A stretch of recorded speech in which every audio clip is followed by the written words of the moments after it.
ரசூலுல்லாஹி ஸல்லல்லாஹு அலைஹி வஸல்லம் ஒரு நிகழ்வை சொன்னார்கள். அபூ ஹுரைரா ரலியல்லாஹு அன்ஹு அவர்கள் கூறுகிறார்கள், முஸ்லிம் ரஹிமஹுல்லாஹ் பதிவு செய்கிறார்கள், ஒரு மனிதர் ஒரு பாதை வழியாக நடந்து செல்கிறார்.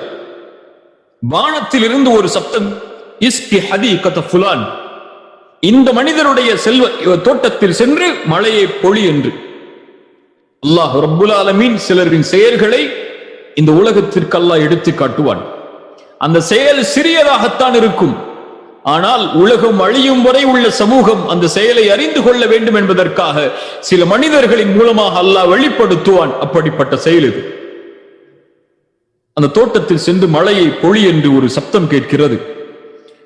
உடனடியாக மேகங்கள் நகர்ந்து செல்கிறது. வந்த மனிதர் அந்த மேகத்தை தொடர்ந்து சென்று கொண்டே இருக்கிறார். ஒரு தோட்டத்திற்கு சென்று மழையை பொழிய வைக்கிறது இந்த மேகங்கள். அந்த தோட்டத்தில் ஒரு மனிதர் தண்ணீரை பாய்ச்சி கொண்டிருக்கிறார்.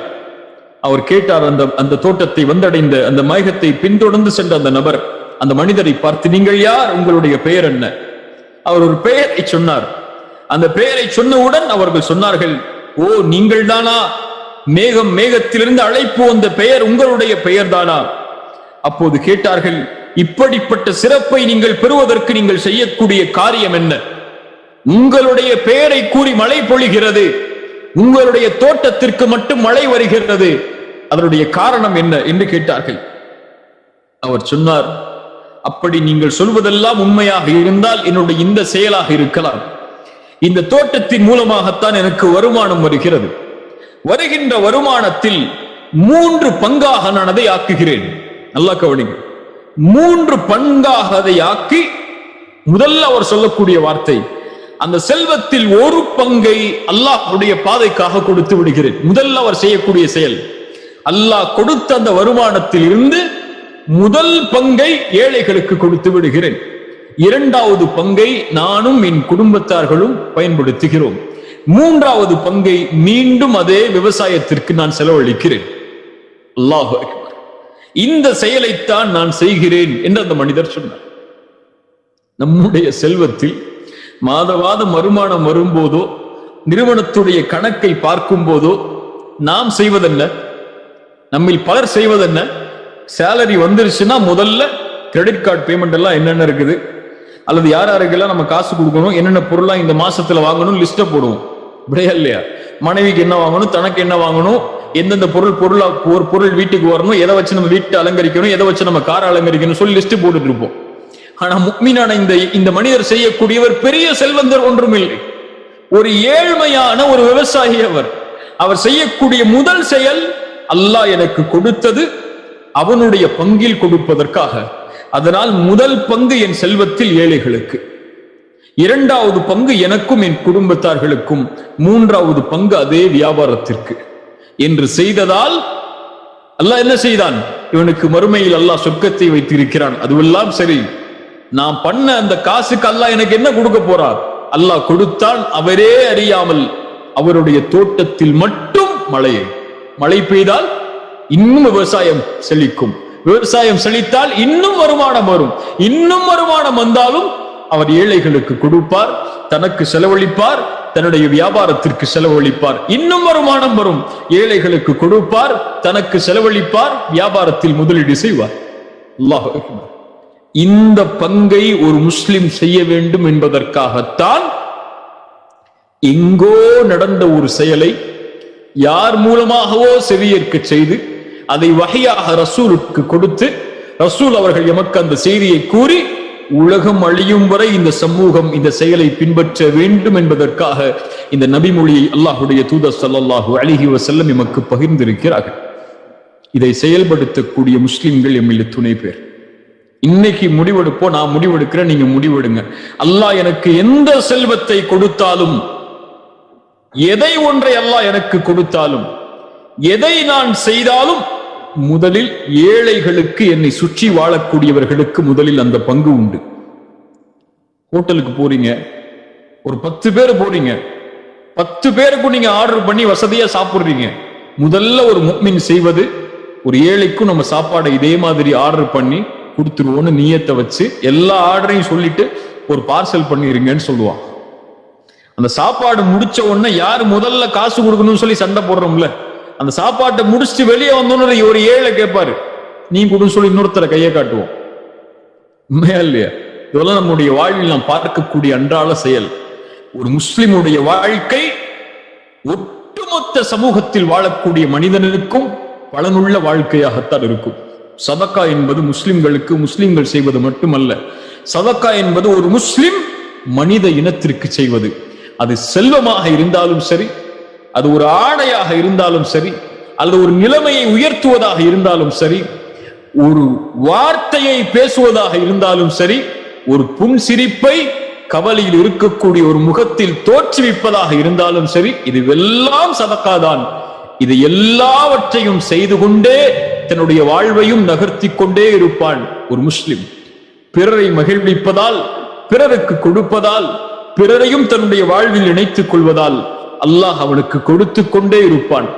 பிறரை மகிழ்ச்சிப்படுத்து, அல்லாஹ் உன்னை மகிழ்ச்சிப்படுத்துவான். பிறரின் சிரமத்தை நீக்கு, அல்லாஹ் உனக்கு சிரமத்தை நீக்குவான். பிறருக்கு இரக்கம் காட்டு, அல்லாஹ் உனக்கு இரக்கம் காட்டுவான். பிறருடைய பாவத்தை மன்னித்து விடு, அல்லாஹ் உன்னுடைய பாவத்தை மன்னித்து விடுவான். பிறருடைய குறையை மறைத்துக்கொள், அல்லாஹ் உன்னுடைய குறையை மறைத்துக் கொள்வான். நீ பிறர் மீது கோபப்படுவதை மறைத்துக்கொள், அல்லாஹ் நாளைய மறுமையில் உன் மீது கோபப்பட மாட்டான். அல்லாஹ் கண்ணியத்துக்குரியவர்களே, இது போன்ற ஏராளமான செய்திகளை நீங்களும் அறிந்திருக்கிறீர்கள், நானும் அறிந்திருக்கிறேன். ஆனால் எம்முடைய வாழ்வில் அதனுடைய பங்கு என்ன? எம்முடைய வாழ்வில் அதனுடைய செயல்பாடு என்ன? எப்போது நாம் கடைசியாக சதக்கா செய்தோம்? எப்போது நாம் கடைசியாக ஒரு ஏழையின் பசியை நீக்கினோம்? எப்போது கடைசியாக உதவியை தேடி வந்த ஒருவருக்கு உதவி செய்தோம்? அல்லாஹ்விற்காக, எதையும் எதிர்பார்க்காமல் எம்முடைய செல்வத்தில் ஒரு பெரும் பகுதியை அல்லது எமக்கு தேவையிருந்த போதும் எப்போது நாம் கடைசியாக கொடுத்திருக்கிறோம்? யாருடைய கடனை நீக்கி இருக்கிறோம்? யாருடைய சிரமத்தை நீக்கி இருக்கிறோம்? கஷ்டத்தில் இருப்பவருக்கு எத்துணை பேருக்கு நாம் கை கொடுத்தவருக்கு உதவி செய்திருக்கிறோம்.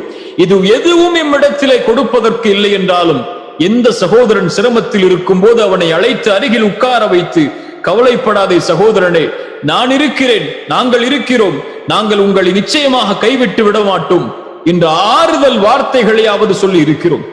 எம்முடைய வாழ்வை பார்ப்பதற்கு எமக்கு நேரம் சரியாக இருக்கிறது. எம்முடைய மனைவி மக்களை கவனிப்பதற்கு எம்முடைய நேரம் சரியாக இருக்கிறது. நம்மை சுற்றி வாழக்கூடிய மனிதர்களில் பெரும்பான்மையான மக்கள் நாம் இருக்கக்கூடிய நிலையில் இல்லை, நாம் அடையக்கூடிய கவலையில் இல்லை. அவர்களுடைய கவலை எம்மை விட அதிகம், அவர்களுடைய சிரமம் எம்மை விட அதிகம், அவர்களுடைய தேவை எம்மை விட அதிகம். 3 வேளை உணவிற்கு நாம் யாரில் சிரமப்படுகிறோம்? ஆனால் சிரமப்படக்கூடிய மக்கள் இந்த உலகத்தில் எத்துணை பேர் வாழ்கிறார்கள்? தன்னுடைய வீட்டை கட்டுவதற்கு கூட வசதி இல்லாமல் தெருக்களிலும் ரோடுகளிலும் தங்கி இருக்கக்கூடிய மக்கள் எத்துணை பேர் வாழ்கிறார்கள்? யோசித்து பாருங்கள். தன்னுடைய பிள்ளைக்கு கல்விக்கு படிப்பிற்கு வழி இல்லாமல் வாழக்கூடிய முஸ்லிம்கள் அல்லது வாழக்கூடிய மக்கள் இந்த உலகத்தில் எத்துணை பேர்? எம்முடைய பிள்ளை அமெரிக்காவில் படிப்பான், எம்முடைய பிள்ளை உலக நாடுகளில் பெரும் பட்டங்களை குவித்துக் கொண்டிருப்பான். ஆனால் அருகிலே அந்த தெருவிலே வசிக்கக்கூடிய ஒரு ஏழை குடும்பத்தில் ஒரு குழந்தை படிப்பதற்கு சிரமப்படும். அதை பற்றிய கவலை அவனுக்கு கிடையாது. 3 வேளை உணவை, 3 வேளையும் செல்வத்தை செலவழித்து வசதியாக உண்பதற்கு அவனுக்கு உணவு இருக்கும், வசதி இருக்கும். ஆனால் அதே தெருவில் ஒரு ஏழை 3 வேளை வயிற்றை நிரப்புவதற்கு சிரமப்படுவான். அதை பற்றிய கவலை அவனுக்கு இருக்காது. ஏன் அந்த கவலை இருக்காது? இவன் நினைத்துக் கொள்கிறான், இந்த செல்வம் என்னுடையது, நான் விரும்பியவருக்கு கொடுப்பேன், நான் விரும்பியவருக்கு கொடுக்க மாட்டேன், இது எனக்கு, நான் சம்பாதித்த செல்வம் என்று அவன் எண்ணிக்கொள்கிறான். ஆனால் ஒரு முஸ்லிம் அப்படி எண்ண மாட்டான். ஒரு முஃமின் அப்படி கருத்தில் கொள்ள மாட்டான். இது என்னுடைய செல்வம் அல்ல, இது நான் சம்பாதித்த வசதி அல்ல, இது என்னுடைய முயற்சியால் ஏற்பட்டதல்ல, ரப்பு எனக்கு கொடுத்தது. ஏன் ரப்பு எனக்கு கொடுத்திருக்கிறான்? பிறருக்கு கொடுக்க வேண்டும் என்பதற்காக. என் மூலமாக படைப்புகளுக்கு உதவி செய்ய வேண்டும் என்று இறைவன் நாடுகிறான். அதனால் இந்த செல்வத்தை என்னிடத்தில் ஒப்படைத்திருக்கிறான். இது எனக்கு போக, என் குடும்பத்தார்களுக்கு போக, என்னுடைய வியாபாரத்திற்கு வசதிக்கு போக, அதற்கு மேலாக இருக்கக்கூடிய அனைத்தும் ஏழைகளுக்கு என்று செலவழித்துக் கொண்டிருப்பவன் முஸ்லிம். இப்படி எத்துணை பேர் வாழ்கிறோம். மனைவிக்கு நகை சேர்ப்பதில், பிள்ளைகளுக்கு சொத்து சேர்ப்பதில், வாரிசுகளுக்கு சொத்து சேர்ப்பதில், அல்லது தன்னுடைய வசதிக்கு ஏற்றவாறு வாழ்க்கை அமைத்துக் கொள்வதில் ஒவ்வொரு நாளும் கவனம் செலுத்தக்கூடிய நாம் நம்மை சுற்றி வாழக்கூடிய மக்களை எத்துணை பேர் கவனித்திருக்கிறோம்? யாருடைய கரத்தை பிடித்து உயர்த்தி இருக்கிறோம்? யாருடைய உள்ளத்தில் மகிழ்வை ஏற்படுத்தி இருக்கிறோம்? யார் எம்மால் இந்த பூமியில் வாழ்ந்து கொண்டிருக்கிறார்கள் அல்லாஹ்வுடைய உதவியை கொண்டு? யோசித்து பாருங்கள். கேட்ட செய்திகளை வாழ்வில் செயல்படுத்துவதற்காக கேளுங்கள். கேட்ட செய்திகளை உள்ளத்தில் நிரப்பி நம்முடைய வாழ்வில் இது செயலாக மாற வேண்டும் என்பதற்காக கேளுங்கள். இன்று முடிவெடுங்கள், நான் இதையெல்லாம் அல்லாஹ்வுடைய பாதைக்காக கொடுக்க போகிறேன். இவர்களெல்லாம் சிரமப்படுகிறார்கள், இவர்களுடைய சிரமத்தை எல்லாம் நீக்கப் போகிறேன். இவர்களெல்லாம் மகிழ்வில்லாமல் இருக்கிறார்கள், அவர்களுக்கு நான் தொலைபேசியில் தொடர்பு கொண்டு உன் வாழ்வில் இருந்த பிரச்சனை நீங்கிவிட்டதா, உன் கவலை நீங்கிவிட்டதா, ஏதாவது உதவி என் புறத்திலிருந்து தேவையா என்று கேட்டு அவனோடு அந்த உதவிக்காக நில்லுங்கள். அல்லாஹ் நாளை மறுமையில் உங்களுடைய பாதங்களை பலப்படுத்துவான், உறுதிப்படுத்துவான். இந்த உலகத்திலும் மறுமையிலும் அல்லாஹ் மகிழ்வான வாழ்க்கையை ஏற்படுத்துவான். பிறரை கவனியுங்கள், அல்லாஹ் உங்களை கவனித்துக் கொள்வான். பிறருடைய குடும்பத்திற்கு உதவி செய்யுங்கள், அல்லாஹ் உங்களுடைய குடும்பத்திற்கு உதவி செய்வான். இந்த அடிப்படையைத்தான் அல்லாஹ்வுடைய தூதர் ஸல்லல்லாஹு அலைஹி வஸல்லம் அவர்களும் சதக்காவாக எமக்கு கற்றுக் கொடுத்தார்கள். சதக்கா என்பது, மீண்டும் சொல்கிறேன், செல்வத்தை கொடுப்பது மட்டுமல்ல, பார்வையை பார்ப்பதும் சதக்காதான். ஒருவர் மீது இரக்கத்தோடு ஒரு அழகிய பேச்சை பேசுவதும் சதக்காதான். அழகிய முறையில் சிரிப்பது கூட, அந்த சிரிப்பால் இன்னொருவரும் முகம் புன்சிரிப்பால் மாறுவதும் சதக்காதான். அல்லாஹ் ரப்புல் ஆலமீன் செயல்பாடுகளை பின்பற்றுவதற்கு எனக்கும் உங்களுக்கும் அருள் செய்வானாக.